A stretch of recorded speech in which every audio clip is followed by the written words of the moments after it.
Bonsoir à tous. Et comme on a dit, on a jusqu'à maintenant parlé donc du Shir HaShirim, du Cantique des Cantiques, vis-à-vis de la théorie de l'histoire, ce que le Rav Kook explique dans son texte en parallèle.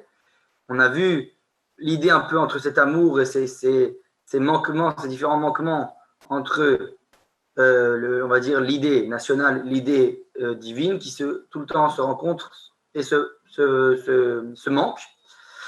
Et on a vu ça s'était fait dans la théorie, dans l'histoire. Et maintenant, on va voir, on rentre dans l'état, maintenant on rentre dans les coulisses de l'histoire, comment concrètement ça s'est réalisé, au niveau de l'histoire. Dans les détails, on va aller depuis le début jusqu'à la fin. Et on va commencer, on avait parlé de la semaine dernière à la fin du cours, on avait parlé de la période du désert, des 40 ans de désert. Et là, on parle maintenant de la rentrée en Israël. On commence dans le moment où le peuple d'Israël rentre en terre d'Israël. Et on va voir on va avancer doucement. Bezat Hashem, on va avancer dans l'idée. On va voir comment Dieu il se dévoile à nous dans tous les différents degrés de l'histoire. Et donc, c'est la dialectique de l'histoire dont on a parlé la semaine dernière. Alors, on commence. Je vais vous montrer le partage du texte. Voilà. Vous voyez le point 15. Voilà. Alors, comme ça. Misot Ola. Donc, à partir du verset Vav, donc le verset Vav, jusqu'à la suite, on était. Donc, on rentre en Israël. On s'est décrit en allusion dans les versets, l'entrée du peuple d'Israël en terre d'Israël.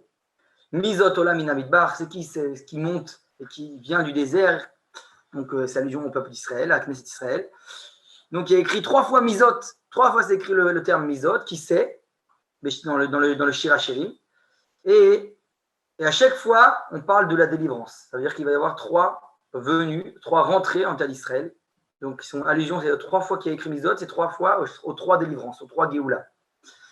Donc, la première, voilà, Mizot Ola Mina Midbar, la première qui monte du désert, Ketimrot Ashan, Mikuteret Mor Ulvona, Mikol Afkat Rochel. Donc, ça, c'est toute la période où on rentre en terre d'Israël, jusqu'au temps de qui? Jusqu'au temps du roi Salomon, Shlomo HaMelech. Et donc là, c'est ce qui s'est passé, qu'est-ce qu'a fait le peuple d'Israël en fait à cette période-là. Depuis l'entrée de terre d'Israël de Yoshua ben Nun jusqu'au roi Salomon, roi Shlomo HaMelech, on a amené avec nous beaucoup d'influence des nations autour de nous. On a pris avec nous beaucoup, on a été influencé beaucoup de notre entourage, et on a apporté ça avec nous quand on est venu en terre d'Israël pour la première fois, dans la première délivrance. Et donc, entre autres, toutes leurs idoles aussi. Comme on précise tout le temps, leur coup précise tout le temps qu'il ne faut pas oublier que le monde à ce statut-là, à ce degré, à cette étape, du moins, il est majoritairement, même presque entièrement, idolâtre, toutes avec leurs idoles.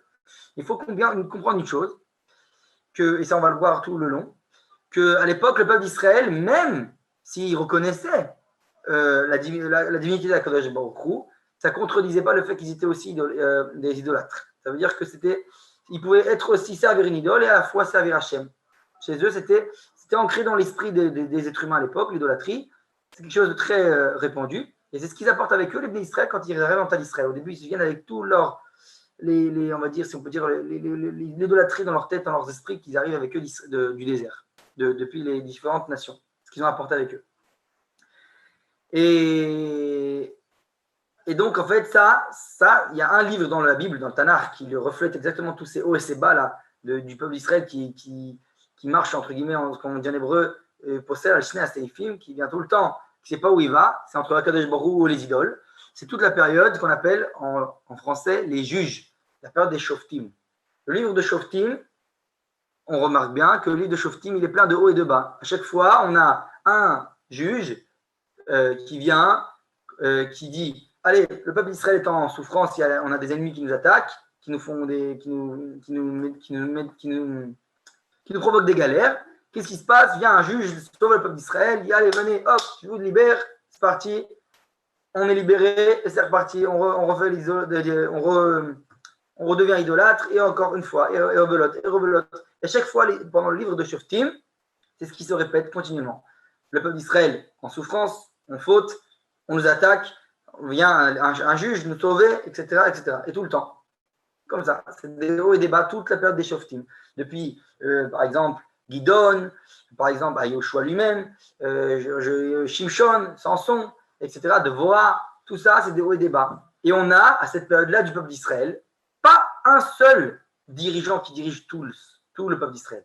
C'est-à-dire que à ce stade-là, on a les différentes tribus qui commencent à s'installer sur la terre d'Israël. On vient d'arriver en Israël. Les tribus s'installent chacun dans son héritage.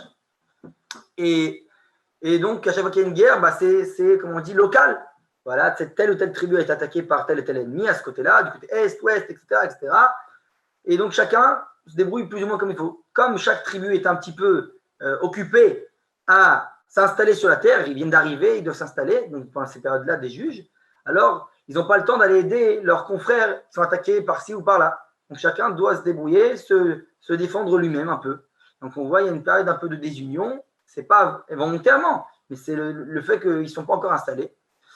Même, alors si je précise bien que Yahushua lui-même, Josué, quand il rentre, il y a une promesse qui a été faite déjà depuis l'époque de Moshe, les tribus qui étaient à l'est du Jourdain, il leur a promis que vous êtes obligés de vous battre aux côtés de vos frères jusqu'à ce qu'on ait hérité de toute la terre de Canaan et que les tribus soient installées. Mais on va dire que historiquement, il y a, on va dire, la conquête totale, si on peut dire ainsi, ne se réalise pas. Ce n'est pas conquis jusqu'au bout. Il y a des peuples qui sont restés inconquis et que ce sera que les sages nous disent que la petite Lavo est en futur. Et donc, en fait, c'est ça tout ce qui fait que la période des juges est une période instable, une période de haut et de bas. Et ça se reflète aussi, comme on a dit, par le fait que, hop, un coup, on va à Kadosh Borou, on va aux idoles. Kadosh Borou, les idoles, etc., etc. On vient de sortir de l'influence des nations, ça prend énormément de temps au peuple d'Israël de se stabiliser à ce niveau-là. Donc ça, c'est un peu cette période des juges. Donc, alors, comme c'est décrit dans l'allusion dans le verset, Kitim Rotachan, cette fumée-là, qui vacille. La fumée, elle va, elle vient. La fumée, c'est pas. Il y a des vacillements de la fumée. Donc c'est ça, toute l'instabilité du peuple d'Israël à cette époque. Pas de dirigeant qui dirige tout le peuple à l'unisson. Et à l'époque de Shlomo, alors il y a bien sûr, ça commence par Shaoul, Saül, et ensuite le roi David, puis Salomon, Shlomo. Et là, il est écrit dans l'époque de l'allusion dans le verset, Inemitato sheli Shlomo. Voici le lit de Shlomo. Alors, il nous explique, c'est le Beth Amikdash. Il y a à l'époque du Beth Amikdash. Là, il commence à y avoir ce qu'on appelle l'âge d'or du peuple d'Israël. Maintenant, à l'époque de Salomon, c'est l'âge d'or du peuple d'Israël. D'ailleurs, pas de guerre. David a fait les guerres, etc. Les ennemis de l'entourage sont un peu calmés. Et là, Salomon, lui, il arrive à l'époque où Shlomo, donc c'est les périodes où il y a une paix. Pendant 40 ans, la paix, on n'a plus de guerre. Maintenant, on est en, on va dire, diplomatie plus ou moins avec notre entourage, avec les différentes nations. Et voilà, on va continuer, regardez bien. Shishim Giburim Savivla, Mi Giburei Israël. Ça, c'est très, on le dit presque tous les soirs avant de se coucher. Kulam Achuzeh Cherev Vilomde Milchama, Ish Charbo Alirecho, Mi Pachad Balelot. Donc, on a. Comment ça s'appelle? Ils disent ils sont autour de son lit, du lit du roi Salomon, du Shlomo Amelech. Et ils sont prêts ils sont, on va dire, entraînés à la guerre. Ishrarbo alirbo, chacun avec son glaive à ses côtés. Mipachad belot, de la peur de la nuit. Alors, c'est littéralement, je traduis pour l'instant littéralement, on va essayer de voir ce que ça veut dire. Apirion asalo amelech Shlomo, donc il s'est fait son trône, cette splendeur-là de Shlomo.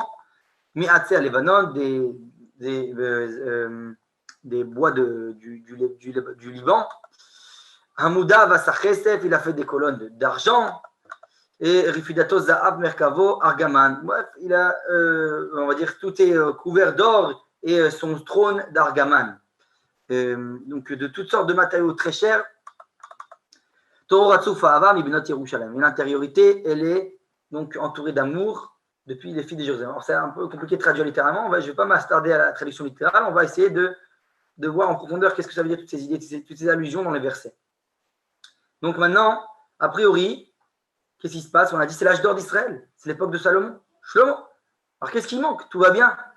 On est en pleine paix, pas de guerre avec nos ennemis, diplomatie, à tel point on sait que même si les sages ont critiqué, on peut dire, le roi Shlomo, pour ça, on sait tous qu'il était marié à beaucoup de femmes, ou du moins concubines, et il y en a beaucoup qui ont expliqué dans le sens que c'était de la diplomatie. C'est se marier avec les princesses des nations, Dans l'esprit de Shlomo, c'était d'éviter que le peuple d'Israël ait un jour à descendre en exil. Il dit, puisque le but de l'exil était d'aller récupérer là-bas les étincelles de Kedusha, des Nisotot Kedusha, donc Shlomo voulait éviter ça. Il a dit, je vais moi-même, d'après ma royauté, quand le peuple d'Israël est sur sa terre, une nation indépendante, me marier avec différentes princesses pour que ces Nisotot de Kedusha, ces étincelles de Kedusha de chaque nation, à travers cette union, on va dire politique ou diplomatique, avec telle ou telle nation, on n'ait pas besoin, dans les temps futurs, de descendre dans l'exil de telle et telle nation.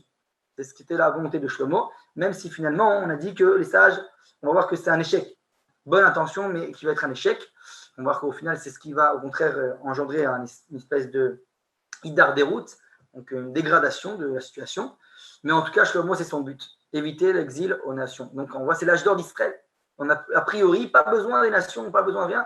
Il faut une certaine population, une paix avec toutes les nations de notre entourage. Donc, qu'est-ce qui manque? A priori, c'est bon. Alors, le Mashiach de venir. Pourquoi c'est parfait? Qu'est-ce qui manque dans cette période du roi Salomon, de l'âge d'or du peuple d'Israël? Donc, on aurait pu arrêter ici le Cantique des Cantiques, le Shir HaShirim, mais c'est fini. On arrive à l'idéal, cet amour entre le national, la Torah, etc., etc., etc. Et pourtant, non. Et on va voir justement, c'est ça les coulisses de l'histoire. On a dit encore une fois ce manquement de l'histoire entre l'idée nationale et l'idée divine. Ça s'exprime, n'existe pas dans les périodes du roi Shlomo. Est-ce que d'abord il y a des questions avant que je continue? On va rentrer des sons le soir, mais est-ce qu'il y a des questions? Pas de questions? Ok, je vais continuer. Je vérifie que personne n'a envie d'attendre. Ok, voilà. Alors comme ça.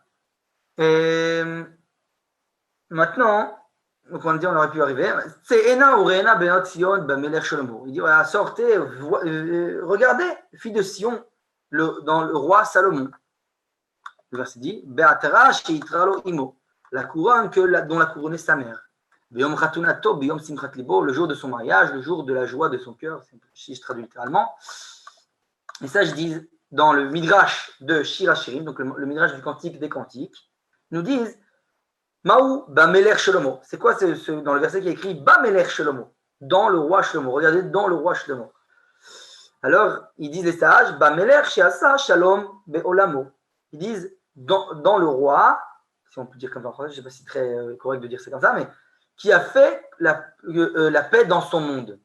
Asa Shalom Be'olamo. Il a fait la paix dans son monde. Comme je vous le dis oralement maintenant, à l'époque, il avait toute une dimension, la paix, c'était la paix.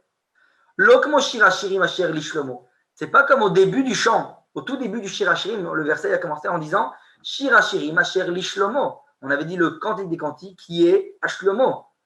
On avait dit, là-bas on avait commenté Lameler Shea Shalom Shelo, le roi, que la paix est à lui. Vous voyez la différence? Au départ, c'était la paix est à lui. C'était Shlomo au début du verset, du tout début du cantique des cantiques. Maintenant, on est dans une étape après. On dit que c'est le roi qui a fait la paix dans son monde. C'est-à-dire que la paix n'est pas exclusive à lui, la paix est dans son entourage. Donc, c'est la paix idéale. Comme on l'a dit, c'est l'âge d'or d'Israël idéal à l'époque. Avalo Shalom Bametziut. Et c'est là, on va voir, c'était, donc le début du Shir HaShirim, c'était la paix idéale, mais ce n'était pas dans la réalisation concrète, ce n'était pas le cas. Il n'y avait pas la paix dans la réalité. Alors, dans l'époque de Shlomo, Asa Amelech Shlomo, Shalom Beolamo, Variganu, les Olam Mushlam. Donc, comme on a dit, l'âge d'or, cet idéal qui se réalise, à l'époque de Salomon, on arrive justement a priori à cet idéal. Ça y est, maintenant, on a la paix avec notre entourage. On arrive à cette paix-là. Concrètement, dans la réalité, dans l'histoire, le peuple d'Israël, pendant 40 ans, était en paix. Et à l'époque, bien entendu, on ne savait pas que ça allait être que pour 40 ans. Donc, on pensait ça. On est arrivé, on a fini le projet divin. On est arrivé en Israël. On a construit un Beth Amikdash. Tout ce qui était prévu par on peut dire par le Chumash, par le Pentateuch, c'était de venir dresser une nation en Israël, recevoir la Torah et construire un Beth Amikdash, la maison d'Hachem sur terre. Donc, qu'est-ce qui manque? Encore une fois, la même question qu'on va se poser. Alors, d'ailleurs, littéralement, comme on dit, souvent on dit, qui c'est le Mashiach ben David, littéralement le Mashiach, donc le Messie, fils de David. Littéralement, c'est qui le fils de David, Mashiach? C'est le Salomon. Ça aurait dû être Salomon, tout simplement. Salomon, c'est lui le vrai fils de David. Le fils littéralement, pas le descendant de David, mais c'est le fils, la prochaine génération juste après lui. Donc, ça aurait dû être. Alors, pourquoi ça ne s'est pas réalisé au niveau de l'histoire? Alors ça, justement, c'est exactement ce que le Rav Kook nous explique dans son texte Ma'alach Ha'idéot Be'Israël, dans le texte donc, qui est le processus des idées dans Israël. C'est le fameux texte dont on a parlé, le parallélisme avec le cantique des cantiques. Alors, il explique. On va. Hop. Il dit comme ça. Omnam kamula achare asher neesfa e'ara eliona shel dor hamidbar, dor haplaot, goalim u'moshiach, asher azua aozer me'at v'simchua benfilata. C'est ça, c'est les mots du Rav Kook qui explique comme ça. Il dit, c'est vrai, cependant, qu'ils se sont levés après le fait qu'ils ont reçu, on va dire, si on peut dire littéralement, une illumination, une ihara, c'est une illumination, une influence des mondes suprêmes, à l'époque de la génération du désert, parce qu'on a dit qu'ils étaient mamash, avec Akadosh Baruch Hu, entourés de miracles, tout pris en main par Akadosh Baruch Hu pendant toute la période du désert. Et après, ils en sont arrivés à justement cette génération qui est miraculeuse, la génération du désert, et qu'il est venu, il leur a tout fait le travail, si on peut dire ainsi, Akadosh Baruch Hu, les miracles, tout, accompagnés de A à Z. Et là, on est arrivé à Sherazroa, Ezer, Meat, Visamroa, Beniflata. Et donc, on arrive aux périodes où, entre guillemets, voilà, c'est Akadosh Baruch Hu qui nous fait tout le boulot. Et maintenant, là, on parle, donc on a dit les périodes des juges, où il y avait des hauts et des bas, et les premiers rois. On a dit, c'est l'instabilité qu'il y avait. Akadosh Baruch Hu nous aide, nous aide pas, nous laisse un peu nous débrouiller, ça ne marche pas trop, alors hop, c'est reparti. C'est toute la période instable de la période des juges et des rois, des premiers rois du moins. Jusqu'à ce qu'on arrive maintenant, on a dit, alors il y a, dans le Tanakh, la Bible, il y a les livres là, après on a Shmuel Hanavi, le prophète Samuel, ensuite le roi David, Shaoul, etc., toutes ces périodes-là. Et là, il faut qu'il explique dans ces mots, Asher kimat ikimu ota akama etana vekishua od betzror achayha, במרום האורה של הרעיון האלוהי, להד לא ישכח מזיכרונה אותו תור הזהב שבפריחת ימי שלמה, בבניין הבית הראשון, באדר תפארת כבודו ועוז החיים שהתגלה בו, בהבעת עושר הידיעה האלוהית והלאומית המשולבות זו בזו, בהתאמה harmonique. Et donc il dit en gros, a priori à l'époque de Salomon, on est arrivé à cet idéal entre l'idée nationale et l'idée divine. Il a dit, il y a eu cette itmasgout, qui se sont accouplés de manière harmonieuse. Il y avait l'harmonie entre les deux valeurs. C'est vraiment l'époque du roi Salomon. On était sur notre terre, notre Beth Mikdash, avec toute la Torah, etc., etc. Qu'est-ce qui manque? Tout est bien, tout est beau. Et il dit, ça c'est la période du premier temps. La période du premier temps, c'est cette âge d'or. D'ailleurs, le Rav Kook il l'appelle Tour HaZahav, l'âge d'or. Une âge d'or du peuple d'Israël. On n'a pas eu une période dans toute l'histoire du peuple d'Israël aussi on va dire, réussi que la période du roi Salomon. D'ailleurs, comme son nom l'indique, Shlomo, du Nasson, Shalom, la paix, et aussi Shlemut, la perfection. A priori, tout est parfait, tout va bien. Alors, qu'est-ce qui manque, comme on l'a dit? Quel est le problème? On accentue la question, plus on avance et plus on approfondit la on se rend compte, c'est miraculeux, tout va bien. Alors, qu'est-ce qui empêche le Mashiach de venir? Et là, regardez la suite des versets, dans le Shir HaShirim. Tse'ena ureena benot Sion, bamelech Shelomo, ba'atara shitralo imo. Le même verset qu'on a revu, je reprends. Donc on a dit, sortez, vous voyez les filles de Sion dans le roi Shlomo. On a dit que le roi qui fait la paix dans son monde. Ba'atara shitralo imo, la couronne dont la couronnée sa mère. Et là, il dit, on est arrivé à la perfection. Et kaima se'ara be'ashlamuta. Ça veut dire quoi? Là, la lune est pleine, la pleine lune, comme on dit. Tout est bien, tout est parfait. La pleine lune, dévoilement divin, suprême. Max, paix.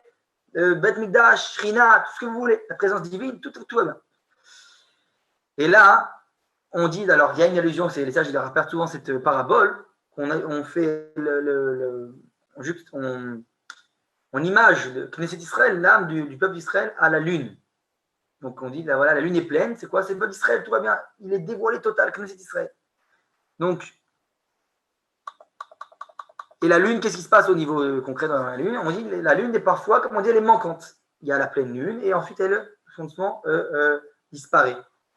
Et des fois, elle est pleine. Et voilà, c'est des cycles tous les mois, pleine lune, disparaît, pleine lune, etc., etc. À l'époque de Shlomo, on a dit c'est l'illumination du soleil, si on peut dire ainsi.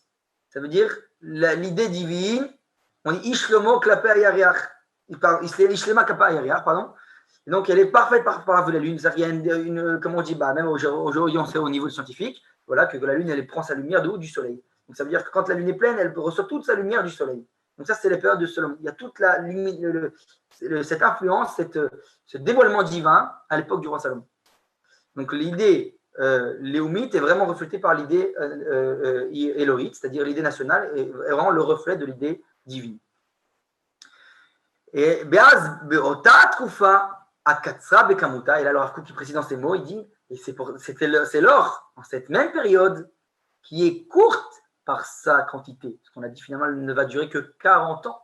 Qu'est-ce que 40 ans dans toute l'échelle de l'histoire d'Israël? Très peu. Et donc, que 40 ans, c'est une petite période, mais il dit, elle est peut-être courte par sa durée. Le Rav Kook nous dit, mais il dit, Aval ve'aruka be'echuta, mais longue, grande, si on peut dire ainsi, par sa valeur, très intensif au niveau de sa valeur.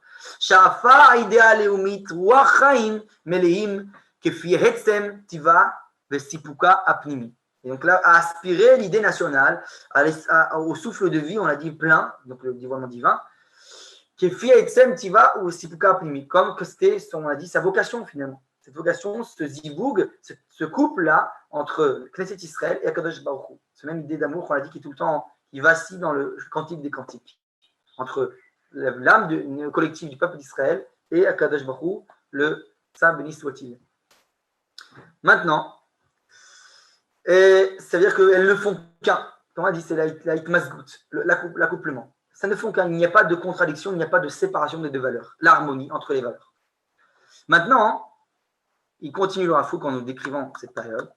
Il nous dit Vetinak ziva dara mi harayon haeloi hataor, va littéralement Tinak, c'est puiser sa splendeur donc de cette période de l'idée divine, la pure idée divine, donc de toute sa source, la première. העושר הלאומי וחוסן כבודו הוסיף יפעה ואומץ אל הרעיון האלוהי שממנו יצא עוז בבהירותו התוכן הלאומי והמחשבה האלוהית בצורתה הישראלית הועילה להשפיע חיי הונג, חיים של כבוד ורוממות רוח לכל הגוי כולו והתרומם על במות השירה החיה האלוהית ועל מרומי פאר החיים עדר הגדולה הלאומית וסיב האהבה הטהורה והעננה. Alors, sans rentrer dans les détails tous les termes mot à mot, l'idée c'est quoi? Il nous explique le Rav Kook, en fait, comme on a dit, comme dans un couple, quand il y a une harmonie dans le couple, chacun vient amener sa lumière, si on peut dire ainsi, son idée, sa valeur à apporter au puzzle, l'harmonie on va dire des valeurs. Donc là, l'idée divine et l'idée nationale étaient en pleine harmonie, chacun apportait ce qui apportait à l'autre, et donc c'était le dévoilement divin total. C'est la période, l'âge d'or du Shlomo. Vous voyez que là, on revient un peu sur la même idée, mais c'est exactement ça. Cet âge d'or, il faut bien comprendre, on est dans l'idéal, on est dans un idéal total. Donc ça ne fait que accentuer notre questionnement qu'on a dit depuis le départ. Pourquoi le Mashiach n'est pas venu? Et donc il dit à tel point, et là on continue en grandissant à cette valeur de cette période, à tel point que même la culture, à cette période du roi Salomon, toutes les valeurs, pas que tout est devenu rentré dans le domaine du Kodesh, dans le domaine du Saint, S-A-I-N-T. Donc il dit Lo haya haolam kulo kedai kiyom shenatan bo shir hashirim leIsraël, shekol haketuvim Kodesh veshir hashirim Kodesh kodashim. Ça, vous vous rappelez, on en a parlé dans les cours précédents. C'est exactement ce que Rabbi Akiva vient de dire avec l'histoire d'amour. Que l'amour qui a priori quelque chose de profane, non, la base dévoile toute la Kedusha. On avait dit le Kodesh, Kodashim, le Saint des Saints, se dévoile dans les degrés les plus a priori les plus matériels, c'est ça tout le but de la création. Et donc pareil, tous les degrés de la vie, tous les degrés, l'amour, on a dit au niveau national, c'est tout, dans l'économie, militairement, culturellement, artistiquement, tous les domaines représentent le Kodesh. Ça c'est l'idéal divin, que le divin se dévoile dans toutes les valeurs de ce monde-ci. Donc même les valeurs qui en temps d'exil, comme on n'est pas habitué, comme on en a parlé souvent dans les cours précédents, qui sont des valeurs a priori contraires au divin, qui ne le dévoilent pas en exil, en temps où on est en délivrance, où il y a l'âge d'or d'Israël, où on est dans notre terre avec notre Beth Mikdash et qu'il y a le Gilui Panim, le dévoilement manifeste divin, alors même ces valeurs-là dévoilent le divin, elles sont le Kodesh, elles dévoilent la Kedusha, la sainteté, donc le Kodesh Baruch se dévoile à travers toutes ces idées-là aussi. Ça c'est l'idéal. Et c'est la période du roi Salomon. Et donc c'est ça, c'est pour ça qu'il dit que Shir Hashirim, le cantique des cantiques, il est Kodesh Kodashim. C'est ça, le saint des saints, la sainteté qui se dévoile dans tous les degrés. Alors, donc on a bien compris, on a bien creuser de l'idée qu'on a dit que c'était l'idéal. Et donc, on reprend notre même question et maintenant on va se comprendre. C'est pas grave, on se répète. Il faut juste que ça rentre. Il faut digérer ces notions. Et donc, on se répète. Et donc, la question qu'on a dit, tout est parfait. Ça, c'est d'ailleurs le troisième chapitre du Shir Hashirim. Alors, qu'est-ce qui nous manque? Et là, on va essayer de commencer à y répondre. Alors, il y a une allusion dans le verset que j'ai un peu dit tout à l'heure, très brièvement, en vous disant Pachad Balelot. Ce qu'on a dit, qu'est-ce qu'il y avait dans le lit, autour du lit de Shlomo? La peur de la nuit. Qu'est-ce que la peur de la nuit? Pachad Balelot, des nuits, littéralement, au pluriel. Shiesh Bechol Zot Mimale Fachet. Apparemment, il y a quand même, malgré tout, de quoi avoir peur. De quoi il faut avoir peur à cette période idéale. Et donc, et ça c'est lié, alors ça je l'ai dit, j'ai devancé ce que je vais dire maintenant, mais au fait peut-être que Shlomo se serait marié avec plus de 1000 femmes, comme les sages nous disent. Et d'ailleurs, c'est pour ça que les sages ont critiqué énormément Shlomo sur ça. Et d'ailleurs, bon, sans Khalila, quand on critiquait le roi Shlomo, et si je me souviens pas comme ça vaguement de ce que je me souviens, parce que je lis ça, c'était aujourd'hui la Hioula de Rabbi Meir Balanès, un des grands élèves de Rabbi Akiva. Et Rabbi Meir, justement, il me semble, si je ne me trompe pas dans la Gemara, si je me souviens bien, qu'il vient défendre le roi Shlomo. Il y a une Gemara où ils ont voulu presque limite Shlomo, mais tout ce qu'il a fait, on le critique, ils l'ont descendu de tout son degré, toute sa grandeur. Et vient Rabbi Meir, ils disent pas du tout, vous n'avez pas compris c'est qui Shlomo, quelle idée il avait, quelle vision du peuple d'Israël, tout ce qu'il a fait, le Shem Shamam, il a fait. Donc sans rentrer dans les détails, parce que je ne me souviens plus exactement de tous les détails de la Gemara là-bas, il faut savoir que ça, la vision de Rabbi Meir, c'est ce regard-là, d'avoir cette vision positive, de regarder la profondeur dans les choses. Cette même profondeur que le Rav Kook nous éduque, nous enseigne à nous-mêmes nous entraîner à regarder de cette manière la réalité qui nous entoure. Et ça, c'est ce qu'il fait à travers ce texte-là qui est devant nous, qui nous vient nous dire, regarde les choses dans l'ensemble. Tu ne peux pas juger une période en disant, regardez, là c'est bien, c'est pas bien. Il faut regarder les choses dans leur ensemble, remettre tout dans le contexte pour comprendre quel est le processus qui se, doucement, qui se, si on peut dire, qui se peaufine derrière tout ça. Ce que j'ai appelé les coulisses de l'histoire. Donc c'est ça, on veut voir comment Kadosh Baruch Hu apparaît dans les coulisses de l'histoire. C'est exactement tout le but de notre étude. C'est ce qu'on appelle, c'est pour ça que je dis que le Rav Kook tout le temps écrivait le mot en hébreu historia, l'histoire, avec un taf et non pas avec un tête.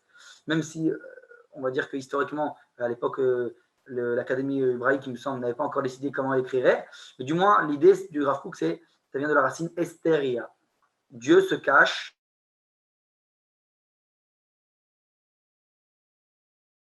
à travers l'histoire. Dieu se dévoile finalement. Il est caché, c'est à nous de le dévoiler.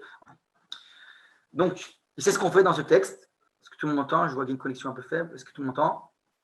J'espère. Oh, on continue. Alors, on va voir en quoi c'est lié justement au fait que Shlomo finalement va se marier avec 1000 femmes, plus de 1000 femmes. Okay, alors, la réponse, Hachela, les Mahazal Bikru Etze. Pourquoi ils l'ont critiqué sur ça? On va voir. Shlomo Ayachacham Mikol Adam, il était le sage de tous les hommes, comme on sait tous. Il connaissait des secrets de la Torah, etc. etc. Donc c'est évident que Shlomo, il avait le plus sage de tous les hommes, avait une raison pourquoi se marier avec autant de femmes. C'est évident qu'il n'est pas quelqu'un qui est poussé par ses, si on peut dire, par ses pulsions ou ses yetzerim, c'est-à-dire ses penchants. C'est pas du tout, ça ne ressemble pas à Shlomo Améler, une telle chose. C'est évident que ce qui pousse Shlomo, c'est un idéal. C'est quelque chose, c'est toute une idée qu'il y a derrière tout ça. Ok? Donc, c'est ce qu'on va voir maintenant. Alors, on se pose la question, qu'est-ce que Shlomo cherche exactement? Il me semble que je viens un peu allusionner l'histoire, mais on va voir ce que le Rav nous enseigne ici. Donc, il a voulu être le Mashiach, comme j'ai dit. C'est le Mashiach ben David, donc c'est Shlomo. Il voulait unifier toute l'humanité. Ce qu'on appelle le Shalom, d'où son nom, Shlomo. La reine Unasa Elef Nesirot, il s'est marié avec 1000 princesses. Mikol Malchei Haolam, de toutes les princesses, des filles de tous les rois des nations, du monde, si on peut dire de l'époque. Yesh Kanire Mashu. Shebechol Zot Garam Shlomo Lo Itziar la mode baiser. Et on va voir que, j'ai dit tout à l'heure, que finalement ça a échoué. Il n'a pas réussi à faire cette paix-là. Shlomo Besof Nirsha, c'est un échec. D'ailleurs, c'est pour ça que les sages le critiquent. Ces femmes, apparemment, comme le disent nos sages, l'ont entraîné vers elle. Donc, au lieu que ce soit lui qui ait réussi à faire on va dire, sa grande vocation, c'est finalement les femmes qui l'ont tiré vers le bas. Et on va voir de quelle manière. Il manquait apparemment un ingrédient à tout ce processus, à tout cet idéal, qui a fait que quoi? Qui a amené, il y avait toute cette réussite, toute cette richesse qu'il y avait dans le royaume du Shlomo, mais il manquait un ingrédient qui a fait que finalement ça a échoué. Il dit, c'est quoi? Donc il explique comme ça. Apparemment, l'or et l'argent de l'époque du roi Shlomo, toute cette richesse-là, c'était chez qui elle se trouvait? Chez le roi Salomon lui-même, dans le palais royal, autour, on va dire ça, si on peut dire littéralement dans les termes d'aujourd'hui, chez l'État, dans l'idée nationale. Mais par contre, ça veut dire, si on peut dire, le Shilton, comme on dit le Shilton, le gouvernement avait toute cette richesse, mais qu'en est-il du peuple? Qu'en est-il du peuple d'Israël? Est-ce que lui aussi a goûté cette richesse? Est-ce que lui aussi a eu cette bracha-là, cette bénédiction, cette abondance? Et donc, Gama Kodesh, Roim Bamikdash, et même pareillement, là on a parlé donc de la richesse matérielle, maintenant même la sainteté spirituelle, si on peut dire ainsi, qu'on voit dans le Beth Amikdash, ce dévoilement manifeste, tout ça, ce qui était très manifeste à l'époque du roi Salomon. Et toute cette sagesse de Salomon, c'était chez qui? C'est Salomon, que chez Shlomo. Cet dévoilement que au Beth Amikdash. La richesse, la sagesse de Shlomo, chez Shlomo. Qu'en est-il du peuple? Qu'en est-il de tout le reste de la nation? Et donc c'est vrai que ça, on a dit, c'est un Gilou Shrina, c'est énorme, c'est idéal, etc., etc. Mais le problème, c'est que ça ne vient pas associer les individus, le peuple d'Israël. Alors, moi, je ouvre une petite parenthèse personnelle sur ça. Je pense, à un certain degré, qu'on est dans une période aujourd'hui en Tashpa, l'année de Tashpa, donc 2021, un peu dans une période qui ressemble. On a aujourd'hui, on va dire, une ascension fulgurante de la richesse de l'État d'Israël, la réussite de l'État d'Israël dans beaucoup de domaines, le high-tech, comme on a parlé dans nos cours précédents, dans tous les degrés, une influence énorme du peuple d'Israël dans beaucoup de degrés, les technologies, etc., même, j'allais dire, financièrement. Ouais, on a vu maintenant avec la Corona qu'ils sont sortis des génies avec cette histoire du vaccin qu'ils ont fait devancer, etc. Bref, on voit qu'il y a en hébreu on dit siksug, une réussite fulgurante du peuple d'Israël aujourd'hui, de nos jours. Mais qu'en est-il de la nation? Ça ressemble beaucoup à l'époque du roi Shlomo.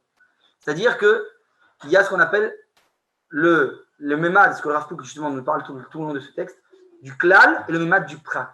C'est-à-dire la collectivité, l'ensemble de l'État d'Israël, ce qu'on appelle, là il a réduit par ce qui se réduit au gouvernement. Et on a ce qui est le prat, les individus, l'ensemble des individus de la nation. Et donc, je pense que ce combat, justement, c'est ce qui se passe aujourd'hui, politiquement, dans, on va dire, cette photo-là qu'on a de ce qui se passe politiquement aujourd'hui dans l'État d'Israël, entre la gauche et la droite. La droite, elle, tout le temps, pousse devant, on va dire, les idées, j'allais dire, nationales, collectives. Regardez, Israël, on est au top du top, on est les premiers dans tous les domaines, etc., etc. Et on pousse, donner des budgets à ci, des budgets à là. Regardez comment on réussit. On fait avancer l'État. Et les gauchistes, de leur côté, poussent. Mais qu'en est-il du peuple? Qu'en est-il de l'individu? Qui viennent quelque part, il y a un degré légitime. Il faut relier l'un à l'autre. Ça ne doit pas avoir une réussite de la nation au détriment du peuple, ou inversement d'ailleurs.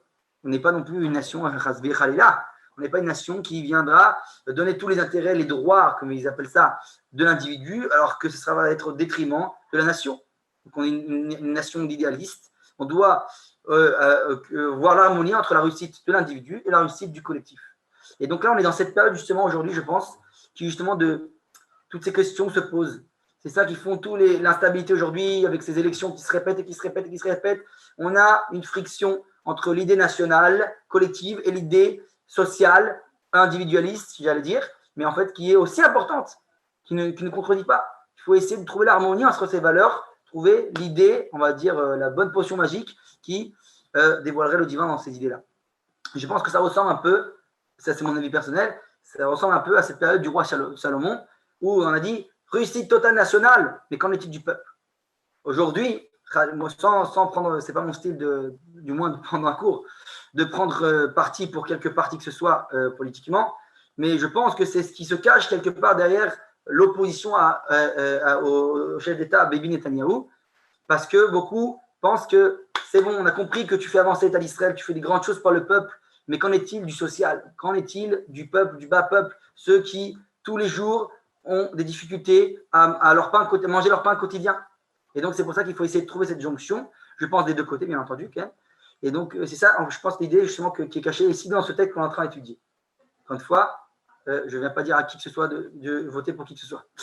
Je viens juste donner l'idée que la Torah doit représenter, que cette idée du social, de l'individualisme et du collectif doivent se jongler, d'être en harmonie. Et ça, c'est l'idée qui manquait dans cet grand idéal de l'époque du roi Salomon. C'est ça qui a fait que le Mashiach n'a pas pu venir. Parce que la délivrance ne doit pas être que pour le collectif, mais également pour l'individu. Et donc, c'est exactement ça la période de Shlomo. Et regardez, ça s'exprime exactement parce que nos sages nous disent dans la période, les sages nous disent que le roi Shlomo, on a dit, ouais, grande réussite, tout est parfait. Et quoi? Ça, c'était que dans les entourages du palais, le palais royal. Mais quoi? C'est-à-dire que le premier Beth Amikdash, c'est ce qu'on appelle le Gdushat Aklal, la sainteté du collectif. Mais il n'y a pas la Gdushat Aprat. Il manque la sainteté de l'individu. Ok? Et c'est ça ce que nous dit le Rav Kook. Regardez bien, le texte du Rav Kook, mot à mot, nous dit Aval rak aruach aleumi beyichuso aklali itromem le madrigat gov'o beyamim atovim ahem shel ההתעלות ההיסטורית ביחס וייחס את המקור חייו וקרן נשאו בתוכן הופעה של הרעיון האלוהי. המוסר הפרטי עוד לא נזדכך לבוא לידי מידה זו, ותוכנית החיים של היחידים לא יכלה להתאים גם היא אל ההרמוניה העליונה הזאת. Donc ça veut dire quoi? Ici ça la fameuse peur des nuits du roi Shlomo. אם זה גאו האחורים והקוצים הסובבים את השושנה העליונה. Et donc c'est ce qui fait que autour de ce collectif parfait, idéal, on commençait à pousser, comme il dit dans la fameuse parabole, on est comme la shoshana ben akotzim, la rose parmi les épines, les ronces. C'est-à-dire que autour de cette rose magnifique, on poussait des épines, des mauvaises choses. Ça, c'est parce qu'on n'a pas tout réparé, l'entourage, l'individu, si on peut dire, appeler ça le social. C'est-à-dire que la réussite de l'individu aussi. Et qu'est-ce que je voulais dire? Je voulais dire que j'ai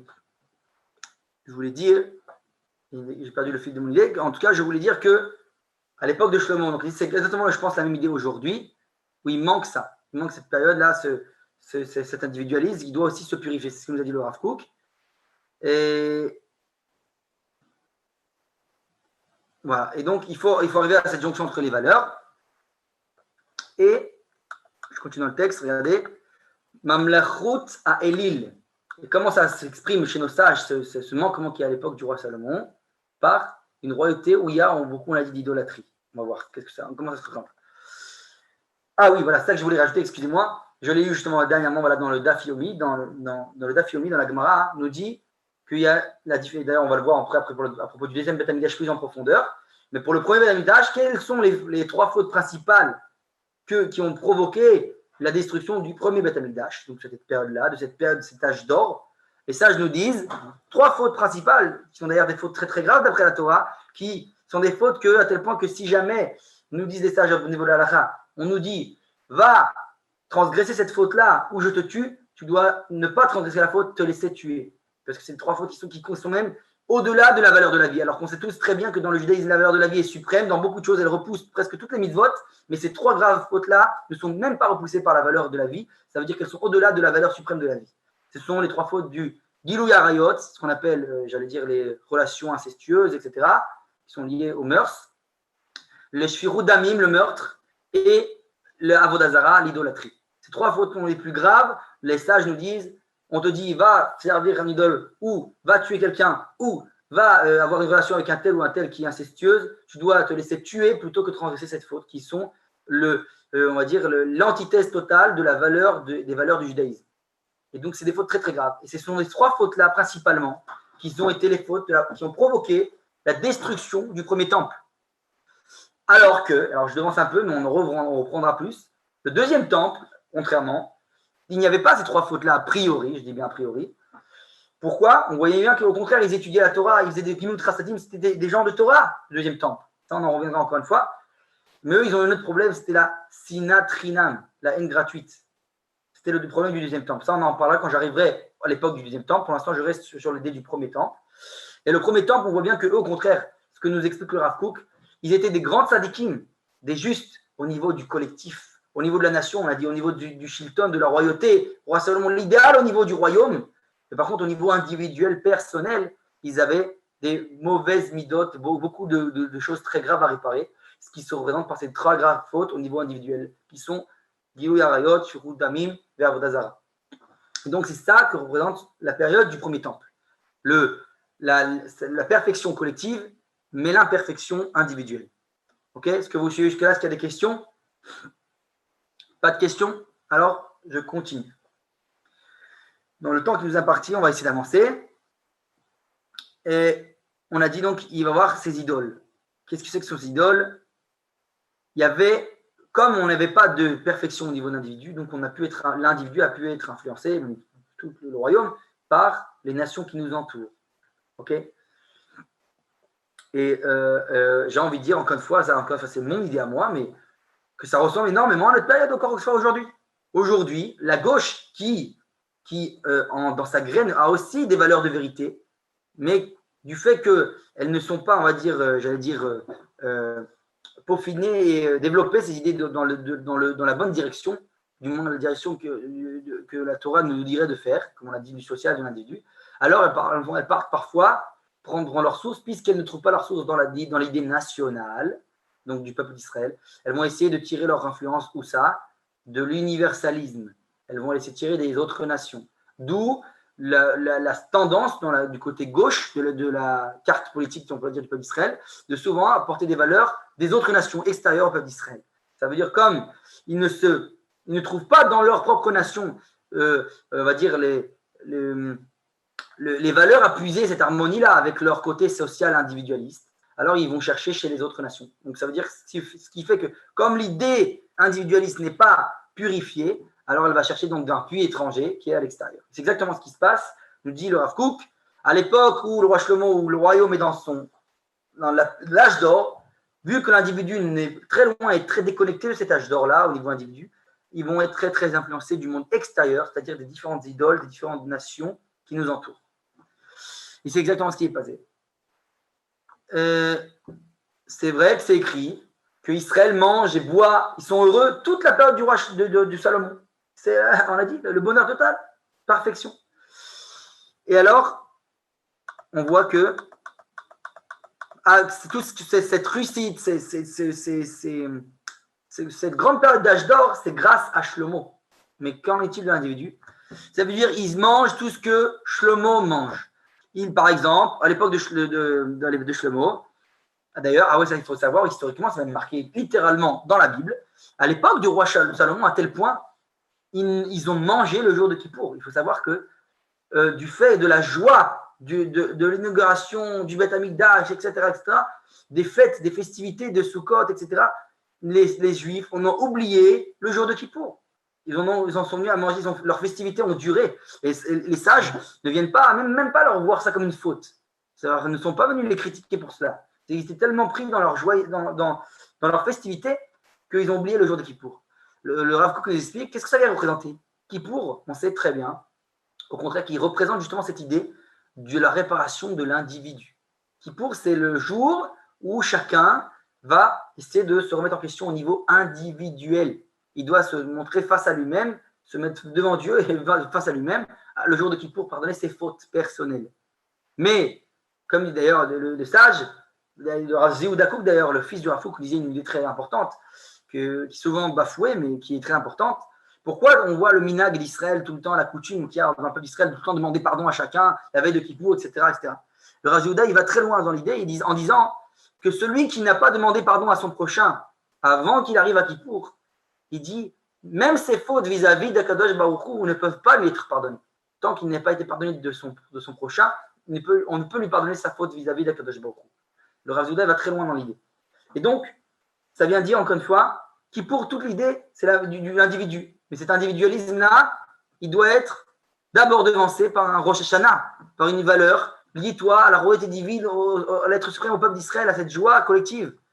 Et donc, Kippour, ce jour-là, l'époque du roi Salomon, ils l'ont outrepassé. C'est-à-dire que, encore une fois, ça vient représenter que ils n'ont pas senti le besoin de reparer l'individu. Parce qu'ils étaient pris dans la Gdusha, la sainteté du collectif, qu'ils ont outrepassé la sainteté de l'individu. C'est ça qui vient représenter la Bible quand on nous dit qu'ils ont omis la fête de Kippour. Ça, c'est ce que le Rav Kook nous explique. D'ailleurs, une halakha qui est à Kippour et qui représente cette même idée, c'est la halakha qu'à Kippour, on n'a pas le droit de mettre des chaussures en cuir. Vous savez? Alors, le Rav Kook nous explique, la chaussure, c'est ce qui représente l'individu, le kavod atzmi, c'est-à-dire l'honneur, c'est le minimum. On dit, la halakha nous dit même que quelqu'un qui est très pauvre, il faut le minimum d'argent qu'il a, qu'il laisse s'acheter des chaussures. C'est le minimum du respect individuel qu'il doit avoir pour lui-même. Et donc, le fait que Kippour, on doit ôter ses chaussures, finalement, on dit, allez, tu dois réparer, on va dire ce côté individuel. C'est ce qui te représente, ton ani, ton moi personnel, c'est ça, c'est la fête de Kippour. Donc, qui est représenté par les chaussures, par quelque chose qui est très personnel. D'ailleurs, je pense que c'est la coutume aujourd'hui. C'est très rare, du moins, de voir des gens qui se passent des chaussures, on va dire, en deuxième main, etc. Les chaussures, c'est quelque chose d'assez personnel. Donc, bon, ça, c'est encore une fois, on peut extrapoler, mais c'est l'idée. Et je continue. Donc, on a dit tout ça, ils puissent de leur doucha, de Shlomo, de la royauté, du collectif. Et à tel point qu'ils ne font pas Kippour. Et la reine Israël, Betor Klal, Ochlim, Oshotim, Simchim, Kolim, Shlomo. Alors, on va remonter en haut. Voilà. Regardez bien. Voilà.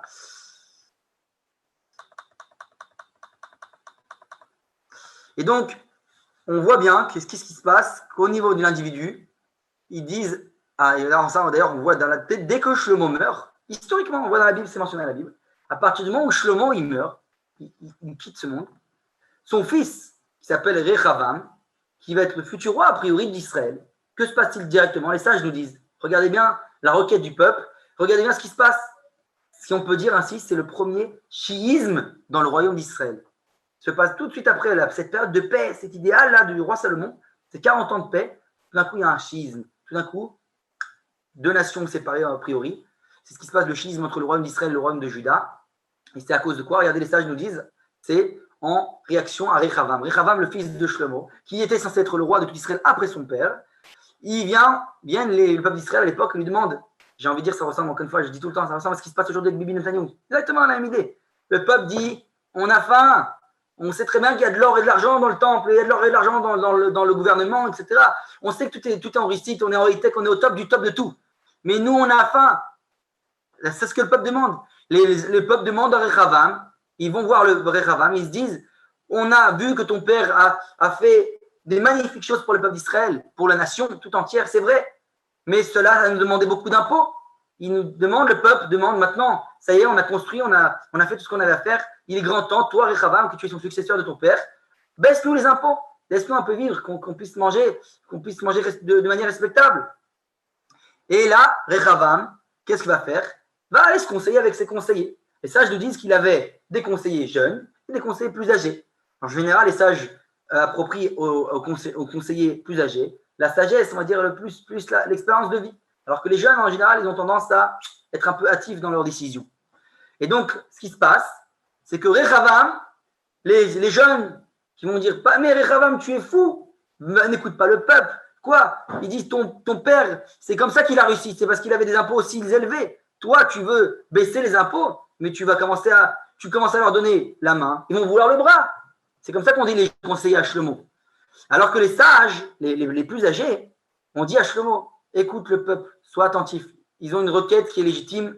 Ils ont dit, c'est vrai que ton père avait plus d'impôts, mais tu n'es pas ton père. Et puis même, les choses ont évolué. Le peuple, on a dit, a évolué, la nation s'est construite. Maintenant, il est grand temps de donner au peuple ce qui lui revient. Donc, les sages ont dit, baisse-leur les impôts, écoute-les. Tu ne feras que gagner, tu n'en sortiras que gagnant. Mais l'erreur de Rechavam, c'est qu'il ne va pas écouter les anciens. Il va écouter les jeunes conseillers. Il va écouter ceux qui lui disent, mais non seulement je ne vais pas baisser les impôts, il leur dit, il répond au peuple, mais je vais les élever. Il dit, vous croyez avec votre requête que vous allez baisser mon statut de roi? Mon père vous a servi comme ça, je vous asservirai à plus forte raison.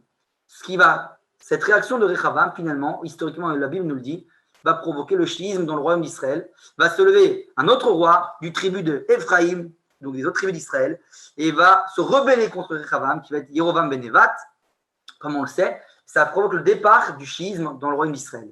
Donc on voit bien, je dis, ce schisme-là, c'est exactement ce qui se passe aujourd'hui dans le temps d'Israël.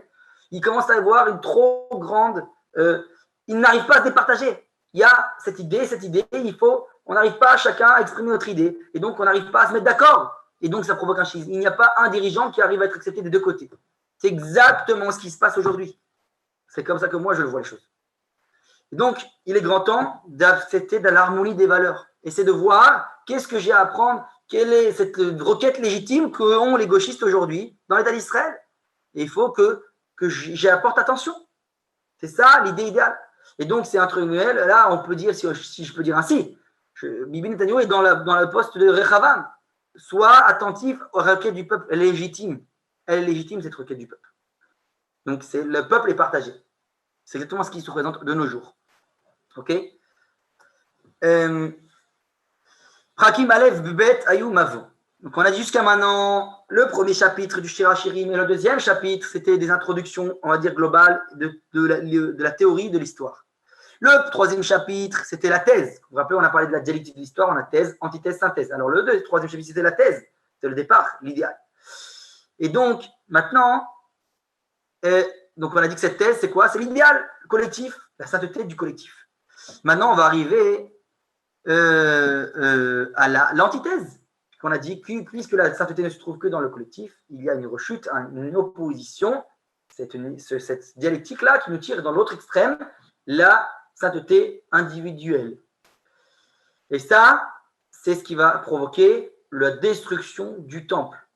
Alors encore une fois, c'est mes parallélismes à moi que je fais là maintenant, avec notre période d'aujourd'hui, parce que je pense qu'on est exactement dans cette période, ça ressemble énormément. C'est un peu la claque qu'a reçue à la droite, si on peut dire ainsi, avec par exemple, ça a commencé avec les accords d'Oslo, et puis après, par la Hitnatkut, le retrait de la bande de Gaza. C'est-à-dire quoi? C'est-à-dire que jusqu'à maintenant, l'idée nationale était claire. La nation est en train de fleurir, le collectif. Et là, tout d'un coup, la gauche tire la couverture de l'autre côté et dit, et qu'en est-il? Au niveau de l'individu, on a vu toutes les idées qu'on a dit maintenant, et de l'idée universelle aussi. Et donc, c'est la première claque que les gens de droite reçoivent. Et là, tout d'un coup, on se dit, c'est la destruction du temple à une certaine dimension. À l'époque, ça s'est réalisé au niveau de la destruction du temple, au niveau du collectif tout entier. Mais nous, au niveau maintenant de ce collectif des gens de droite, c'est ça leur destruction du temple. À un certain degré, encore une fois. Ils ont reçu une claque que tu ne t'y attendais pas. Mais cette claque, elle vient te réveiller pour que tu comprennes quelle est, comment Kadosh Baruch Hu se dévoile à toi, derrière cette opposition là-bas de l'autre côté. Qu'est-ce que toi, tu as à apprendre de cette opposition? Alors, comme bien entendu, il ne faut pas se tromper, ça je le précise bien et c'est important de l'accentuer, c'est la Torah du Rav Kook, elle est basée sur tout ça dans tous ces domaines, en disant que, bien entendu, qu'on doit se battre en tant que Bnei Israël, en tant que gens qui veulent faire la volonté divine, on doit toujours se battre contre le mal dans ces dimensions.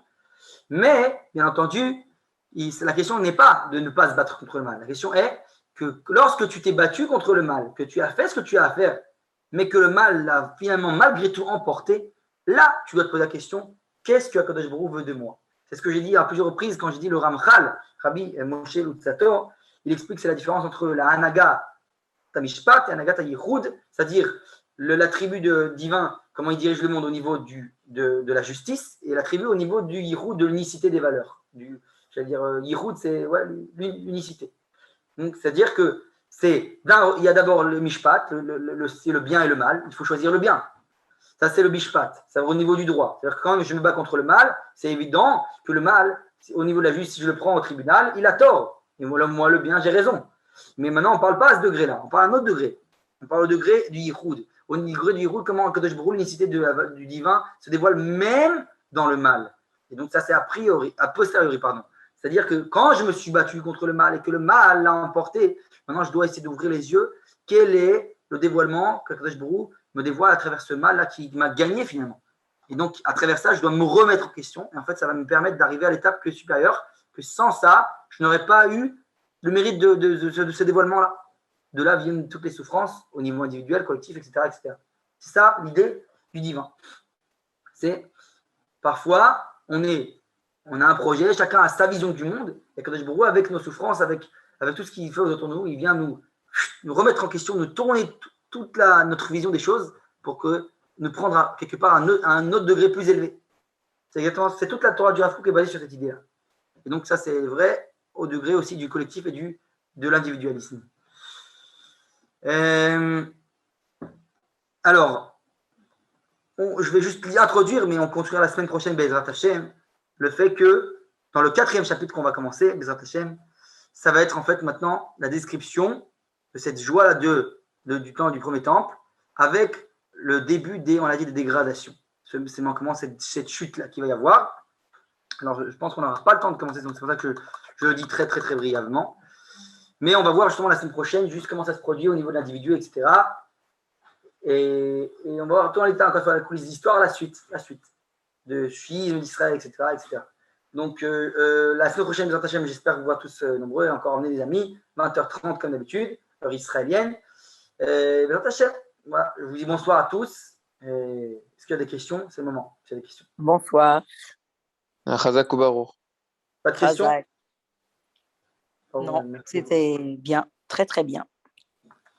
Alors voilà, j'espère vous voir la semaine prochaine. Bonsoir à tous. Merci. Toda Rabba. Toda Rabba, Lietrot.